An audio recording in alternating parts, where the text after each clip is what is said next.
Ketika Tuhan ingin menciptakan ayam, dia cukup berfirman, jadilah ayam. Waktu cipta sapi, cukup berfirman jadi. Waktu cipta semuanya, cukup berfirman dan jadi. Tapi ketika ingin menciptakan manusia, seolah-olah ada sebuah hitung-hitungan.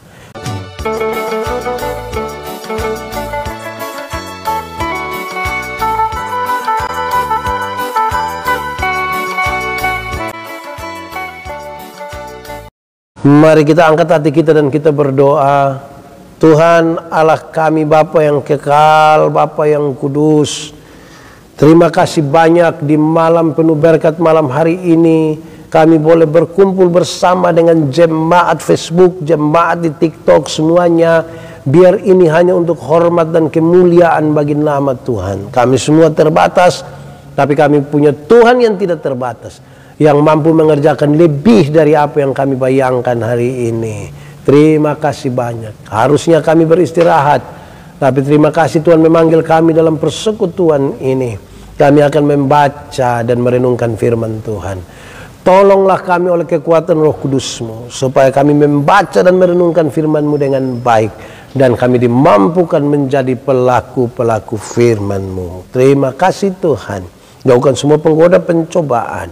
Biar dalam damai sejahtera-Mu kami belajar firman Tuhan. Kami rindu pada firman-Mu. Berfirmanlah bagi kami Tuhan. Dalam nama Yesus, firman yang hidup itu, kami berdoa. Amin. Jemaat yang dikasih dalam Tuhan Yesus yang ada di TikTok, Shalom. Yang ada jemaat-jemaat Facebook, Shalom.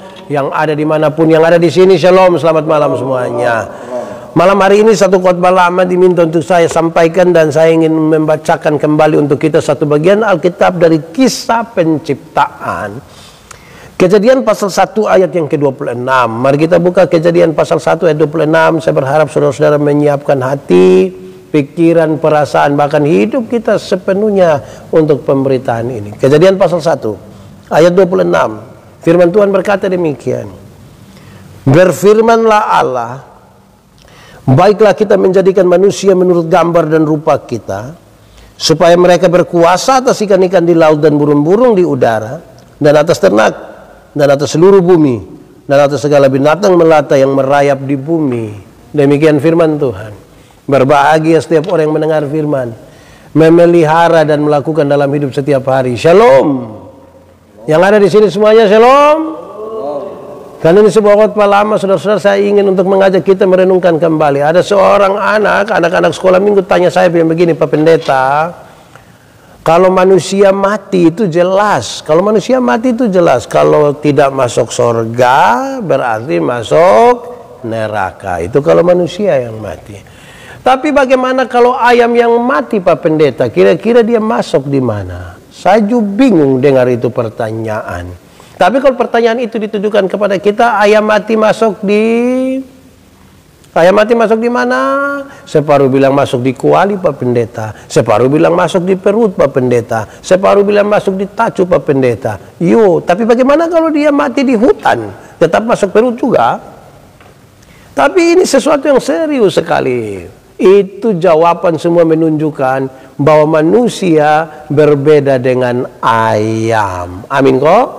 Amin. Manusia dengan ayam beda. Dalam cerita penciptaan kita temukan, ketika Tuhan ingin menciptakan ayam, dia cukup berfirman, jadilah ayam. Waktu cipta sapi, cukup berfirman jadi. Waktu cipta semuanya, cukup berfirman dan jadi. Tapi ketika ingin menciptakan manusia, seolah-olah ada sebuah hitung-hitungan. Seolah-olah ada sebuah pertimbangan, seolah-olah ada sebuah pikiran yang jauh ke depan. Kenapa? Karena manusia akan diberi kuasa untuk menguasai seluruh ciptaan. Manusia tidak boleh sama dengan ayam. Manusia mesti berbeda dengan ayam. Setelah berpikir dan kemudian Tuhan bilang, baiklah sekarang manusia diciptakan. Maka dengan tangannya sendiri Tuhan Allah menciptakan manusia dan membedakan manusia dengan ayam. Apa itu yang membedakan manusia dengan ayam, saudara-saudara? Ayam hanya punya satu kehidupan saja. Ayam punya berapa kehidupan? Hanya satu kehidupan saja. Tetapi manusia diberikan 3 kehidupan sekaligus. Manusia diberikan berapa kehidupan? 3 kehidupan sekaligus. Apa itu? 1. Manusia diberikan tubuh yang hidup. Manusia diberikan tubuh yang hidup. Tubuh manusia ini hidup semua. Dari ujung kaki sampai ujung kepala itu hidup semua. Bagaimana saudara bisa tahu bahwa tubuh manusia ini hidup semua? Ya, itu hari kan kita pemberat badan hanya 37, sekarang kan 73. Betul. Kenapa? Karena tubuh kita hidup. Saya bilang di mana-mana, itu hari 10 tahun yang lalu kita pakai celana nomor 27 tidak ada masalah. Karena perut rata saja. Sekarang ke perut ada 3, satu di bawah, satu di sini, satu di... Kenapa? Karena tubuh kita hidup. Kita baru cukur kumis kemarin, sekarang dia tumbuh sembarang saja. Kenapa? Karena tubuh kita hidup. Ibu-ibu baru cabut ini alis mata, gambar baik-baik, berharap tidak tumbuh lagi. Ternyata dia tumbuh kembali banyak. Kenapa? Karena tubuh kita hidup. Kita baru gunting kuku 3 hari lalu, berharap supaya bagus-bagus. Dia tumbuh lagi. Kenapa? Karena tubuh kita hidup. Tapi kalau baru tubuh yang hidup, kita belum beda dengan ayam. Karena ayam juga bertumbuh. Ayam juga bertumbuh. Amin kok? Siapa punya ayam yang dari tahun lalu sampai sekarang dia kecil terus? Itu ayam mati dia pun nama itu. Atau patung ayam. Nah manusia, Tuhan berikan tubuh yang hidup. Lalu Tuhan berikan tambah. Manusia diberikan jiwa yang hidup. Manusia diberikan jiwa yang hidup. Jiwa itu apa? Manusia diberikan akal dan perasaan. Manusia diberikan akal dan perasaan. Perjumpaan antara akal dan perasaan ini yang membentuk karakter manusia. Perjumpaan antara akal dan perasaan yang membentuk karakter manusia. Ayam itu ada otak, tapi tidak pakai otak. Makanya tidak ada sekolah ayam. Yang ada hanya sekolah manusia. Ayam itu ada hati, namanya hati ayam. Tapi ayam tidak pakai perasaan. Makanya ayam itu dia mau kencing di mana, dia kencing saja. Namanya ayam. Yang ketiga, manusia diberikan roh yang hidup. Roh itu apa? Roh itu yang menghubungkan manusia berdosa dengan Tuhan Allah. Roh itu yang membuat manusia gelisah kalau dia tidak berdoa. Roh itu yang mendorong manusia setiap hari untuk mencari Tuhan. Kan dia rasa dia akan sulit sekali kalau dia terpisah dari Tuhan. Sehingga banyak orang yang masih hidup tapi dia tidak mau berdoa, tidak mau beribadah, tidak mau dekat dengan Tuhan. Sesungguhnya dia sebenarnya mati itu. Saudara-saudara, sekarang kita lihat manusia sudah punya tubuh yang hidup, jiwa yang hidup, roh yang hidup. Cukup sampai di sini? Tidak, Tuhan tambah lagi. Gambar dan rupa kuku berikan kepadamu. Bayangkan. Apa itu yang dimaksud gambar dan rupa Allah? Gambar yang rupa Allah berarti hakikat Tuhan Allah yang kekal dan kudus itu dikasih pada manusia. Kekal, tidak dibatasi oleh ruang dan waktu. Kudus lagi diberikan kepada manusia. Wah, terlalu luar biasa toh. Saudara tahu sekarang, ternyata manusia pada diri manusia punya gambaran yang luar biasa. Punya tubuh yang hidup, jiwa yang hidup, roh yang hidup, tidak dibatasi oleh ruang dan waktu, kudus dan sempurna setelah jadi ciptaan yang sangat baik ini. Tuhan bilang begini, hai manusia, dunia dan segala isinya ini kuberikan kepadamu. Semuanya engkau yang atur. Semua engkau yang atur. Koma. Bahkan setan-setan pun harus tunduk kepada manusia. Bahkan setan pun harus tunduk kepada manusia. Bayangkan. Saya suka tanya, kalau memang setan harus tunduk kepada manusia, pertanyaannya, kita takut setan atau setan takut kita? Itu pertanyaan berulang-ulang. Kerinduan kita setan takut kita, kenyataan membuktikan kita yang takut setan toh. Kenapa? Karena ada kerusakan otoritas Allah di dalam hidup kita. Jadi kalau saudara tahu bahwa gambar dan rupa Allah itu ada pada kita, otoritas yang besar itu Tuhan kasih pada kita. Ketika ada orang kerasukan setan, tidak usah berteriak. Cukup katakan saja, bilang, setan, keluar. Keluar. Tidak usah. Setan takut otoritas Tuhan yang ada pada kita. Dia bukan takut kita pun teriakan. Yang berteriak kuat-kuat itu jangan sampai dia yang takut setan. Jadi dengan otoritas Tuhan yang ada pada kita, Anda bisa meminta, setan, keluar. Dia takut otoritas Tuhan, bukan takut kita pun teriakan. Saudara-saudara, lalu ciptaan yang bagus ini, ciptaan yang sangat baik ini menjadi rusak karena apa? Hanya satu kata, dosa. Dosa ini yang membuat manusia kehilangan kemuliaan Allah. Dosa ini yang membuat manusia yang tadinya ada gambar dan rupa Allah di situ menjadi rusak di situ. Lalu ketika manusia punya gambaran ini menjadi rusak, gambar Allah yang ada pada manusia ini menjadi rusak, bagaimana keadaan tubuh, jiwa, dan roh yang tadi Tuhan sudah kasih kepada manusia? Mari kita renungkan satu persatu. Tubuh yang hidup yang terkena dosa itu mengalami dua pergeseran yang serius. Pertama, tubuh yang terkena dosa itu hari itu langsung melecehkan perempuan. Tuhan Allah bertanya, Adam, kenapa kau makan ini buah? Dia bilang, perempuan yang engkau kasih itu yang jadi masalah. Ini kalimat sungguh berbeda dengan ketika pertama kali Adam baru melihat Hawa. Waktu Adam pertama kali melihat Hawa, dia bilang begini, dialah tulang dari tulangku, daging dari dagingku. Itu waktu belum jatuh dalam dosa. Setelah jatuh dalam dosa, dia bilang, perempuan sumber masalah, perempuan racun dunia. Bayangkan. Saudara pernah dengar orang omong yang perempuan racun dunia? Kalau saudara pernah dengar, apalagi omong sendiri, lebih bertobat. Kalau tidak bertobat, lebih berobat. Kenapa? Saudara sakit. Tuhan itu menciptakan perempuan itu sebagai bagian yang penting dalam perjalanan hidup laki-laki. Tubuh yang terkontaminasi dosa itu yang anggap remeh perempuan. Jadi hari ini saya ingin mengatakan, kalau kita kasih sekolah anak laki-laki, tidak kasih sekolah anak perempuan, tubuh kita bermasalah dengan dosa. Kalau hari ini yang laki-laki bilang begini, kamu perempuan itu sekolah tinggi-tinggi juga sama, pulang datang masuk dapur, itu tubuhmu terkontaminasi dosa. Tuhan Allah itu menciptakan manusia itu, manusia perempuan itu untuk menolong dan menjadi partner, sahabat, dan bagian sebelah dalam perjalanan hidup ini. Berhenti. Kadang-kadang di NTT ini kalau masuk minta nona, acara pinangan itu, para jubir sering pakai kata-kata yang berbunga-bunga. Tapi kalau kita tidak teliti, kadang-kadang kata-kata itu sangat melecehkan perempuan. Saya kasih contoh. Dengan bahasa-bahasa adat mereka bilang begini, kami punya anak laki-laki, sudah jalan ke sana kemari, tapi tidak ada yang masak, tidak ada yang cuci, tidak ada yang timba air. Saya pun anak jangan coba-coba datang ngomong begitu. Lu kira lu cari pembantu?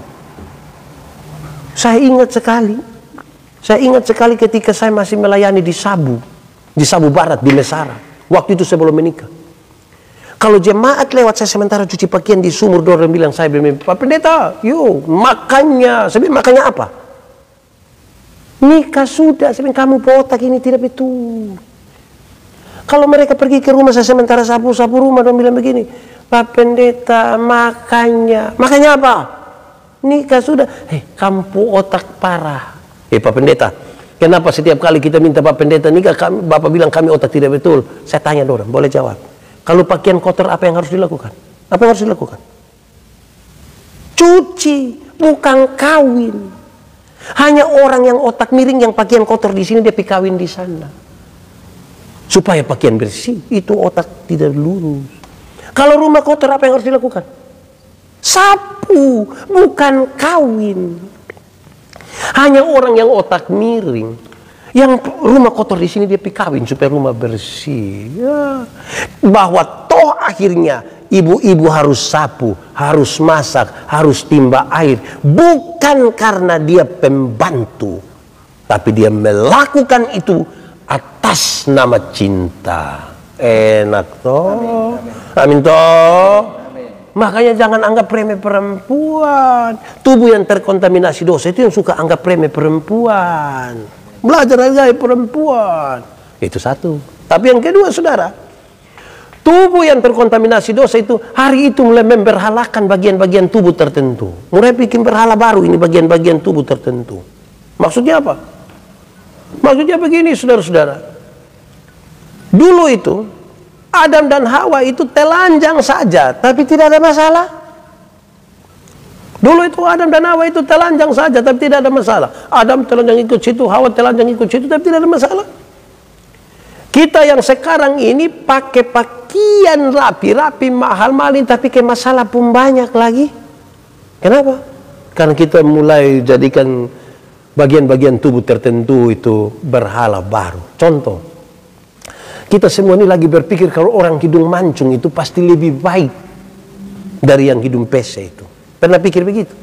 Itu tubuh terkontaminasi dosa. Kok ini tubuh ini memang Tuhan yang kasih, nah kita mau bikin bagaimana?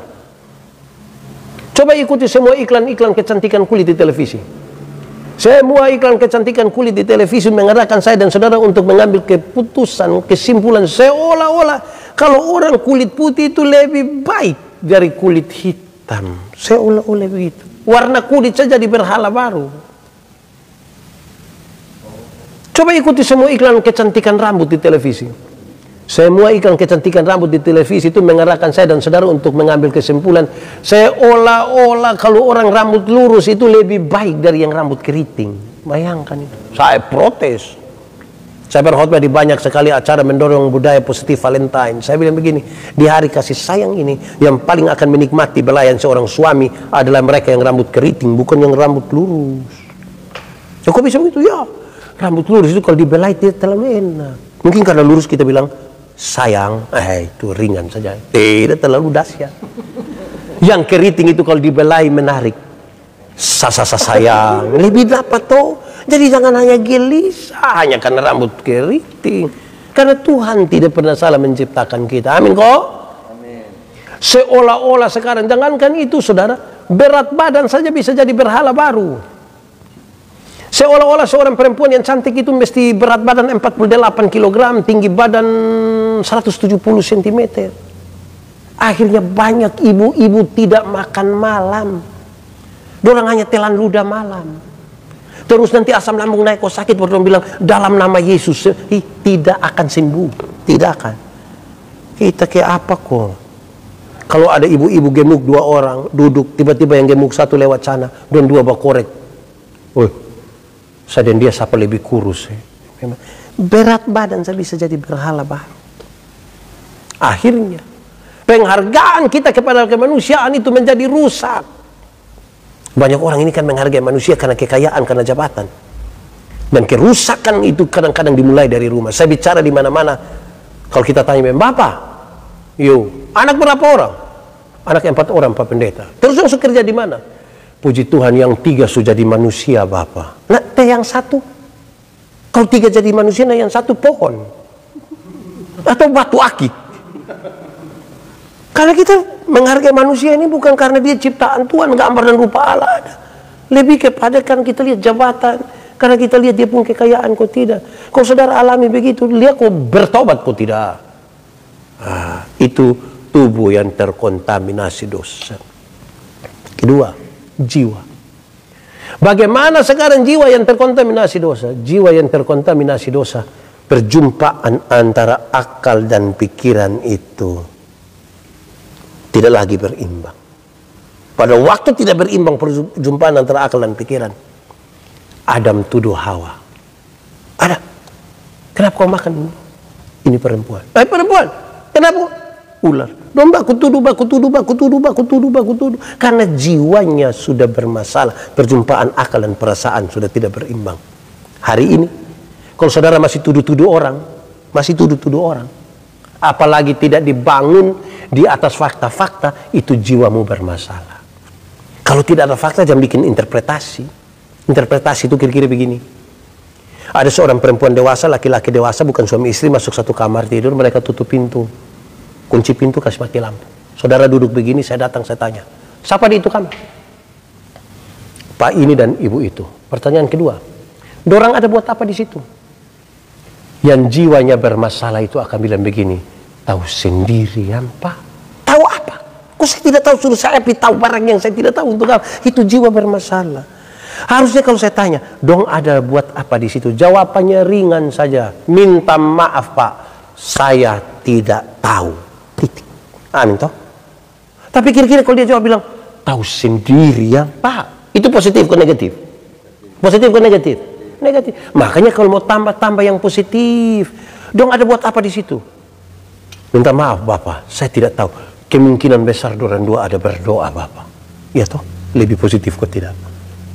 Makanya berpikir positif, kalau tidak kita pun jiwa itu bermasalah. Bermasalah. Puncak dari jiwa yang bermasalah ialah Kain tega sekali membunuh adiknya Habel. Karena perjumpaan antara akal dan perasaan sudah tidak lagi berimbang. Amarah meluap-luap dalam hati. Rasa kepingin balas dendam yang tinggi.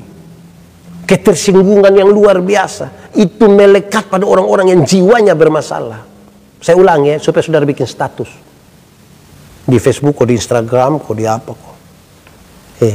Jiwa yang bermasalah itu amarah meluap-luap dalam hati. Rasa kepingin balas dendam terlalu kuat di dalam hatinya. Dia marah, semarah-marahnya dan tidak ada pengampunan. Itu jiwanya sangat bermasalah. Saudara-saudara, lantas orang yang jiwa bermasalah ini kadang-kadang dia senang sekali kalau orang lain susah itu. Saudara kalau jalan tiba-tiba ada motor lari dari sana hampir tabrak saudara dari belakang, saudara silih sedikit, dia lewat 20 meter dia jatuh, bruk, saudara bilang apa? Di Kupang bilang mampus. Dicek begini kita pun bapak yang jatuh. Senang sekali lihat orang susah dan susah sekali lihat orang senang. Itu orang yang jiwanya bermasalah. Orang yang jiwa bermasalah itu suka kepo dengan orang lain itu. Kita ini kadang-kadang jiwa kita bermasalah sekali. Nah, mari kita lihat dulu roh yang terkontaminasi dosa. Roh yang terkontaminasi dosa itu, saudara, hari itu memutuskan hubungan dengan Tuhan Allah. Tuhan Allah tanya, Adam, di mana engkau? Tuhan tanya begitu, itu Tuhan tahu, kok tidak tahu? Tahu. Nah, sudah tahu kenapa tanya? Tuhan tahu, tapi dia tanya bukan saja dia butuh sebuah pertanggungjawaban, tapi Tuhan tanya itu sekaligus mengirim pesan. Adam, ada masalah apa sampai kau memutuskan hubunganmu dengan Allah? Ada masalah. Oh Tuhan, kami ada di sini. Kamu tetap di situ. Kami telanjang Tuhan. Nah, kenapa kamu telanjang? Kami makan ini buah. Siapa yang suruh? Hai, kamu datang sini. Wow, Tuhan panggil dorang. Tuhan kasih pakai pakaian dan dorang. Kalau Tuhan yang bikin pakaian kasih dorang itu pakaian pasti bagus sekali. Tapi setelah dorang pakai pakaian yang bagus, makanya yang Tuhan begini, sekarang keluarlah dari Taman Firdaus. Tinggal di luar Firdaus tetap ada makan minum. Tinggal di luar Firdaus itu tetap ada pakaian yang bagus.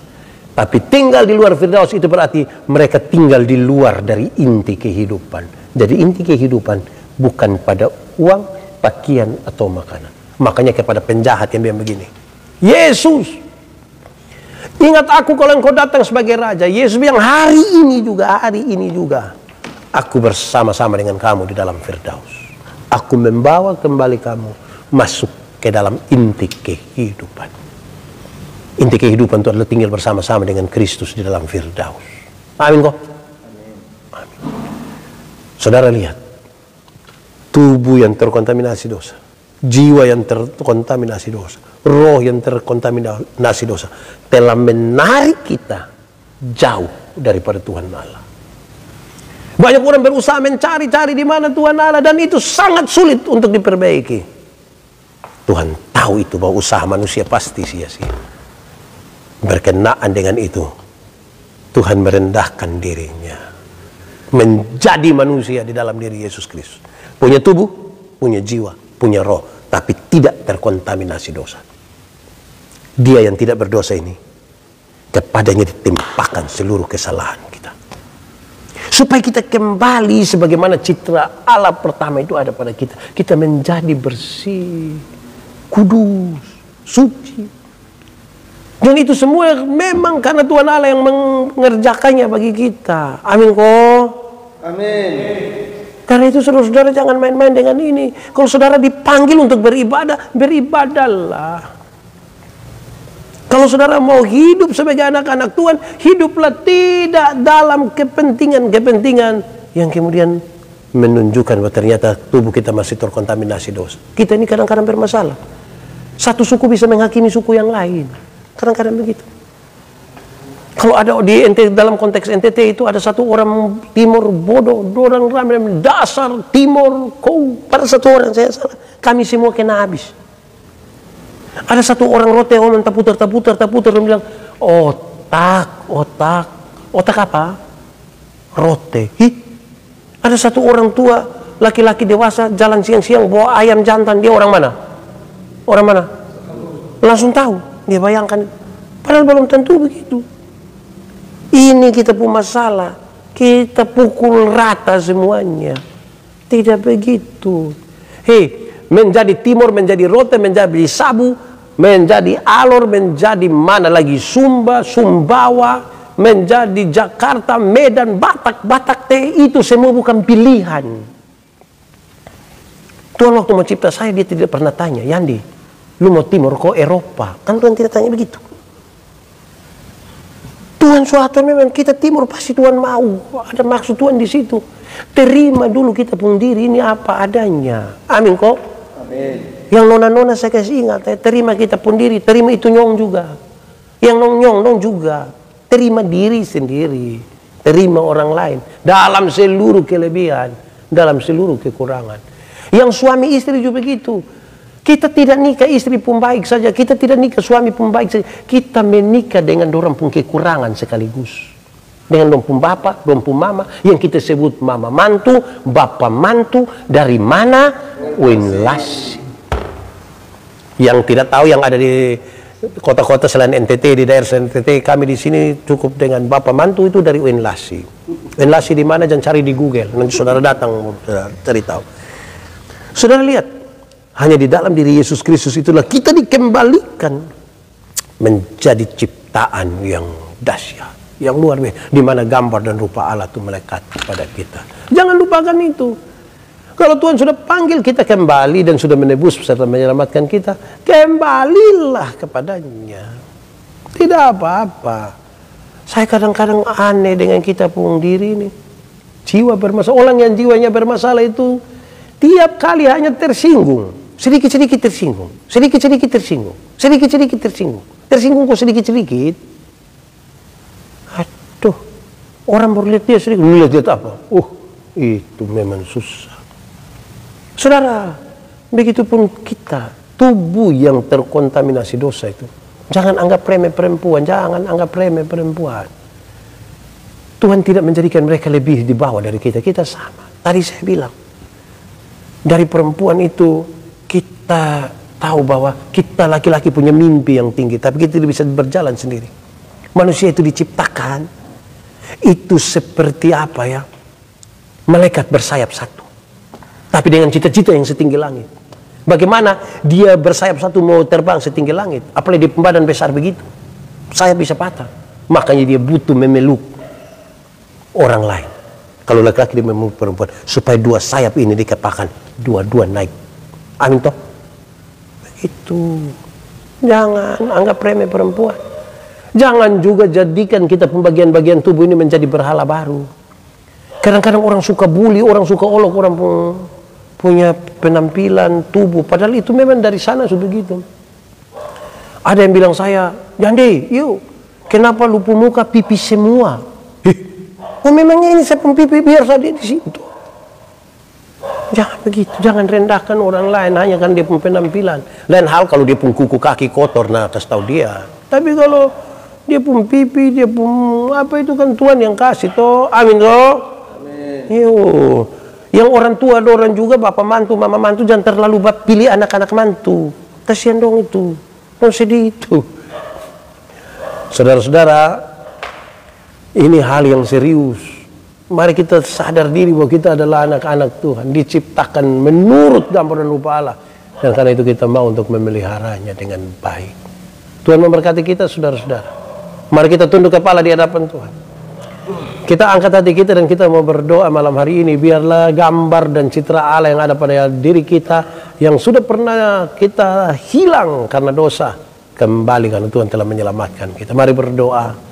Ya Tuhan, terlalu baik dan terlalu ajaib kasih-Mu buat kami, yang menciptakan kami, memelihara, memberikan hidup, tubuh, jiwa, roh, dan gambar rupa Allah ada pada kami.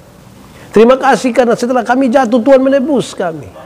Tolong supaya kami hidup sebagaimana kami hidup di dalam kasih Tuhan. Kami berdoa bagi mereka yang bergumul sakit penyakit mereka, jodoh, pekerjaan, dan pergumulan rumah tangga, suami, istri, anak-anak dengan orang tua. Tuhan tolong pulihkan semuanya supaya citra Allah yang ada pada kami itu sungguh-sungguh nyata adanya. Terima kasih untuk semua orang yang telah memberi waktu dan hidup mereka malam hari ini di malam penuh berkat. Diberkatilah mereka di dalam nama Tuhan.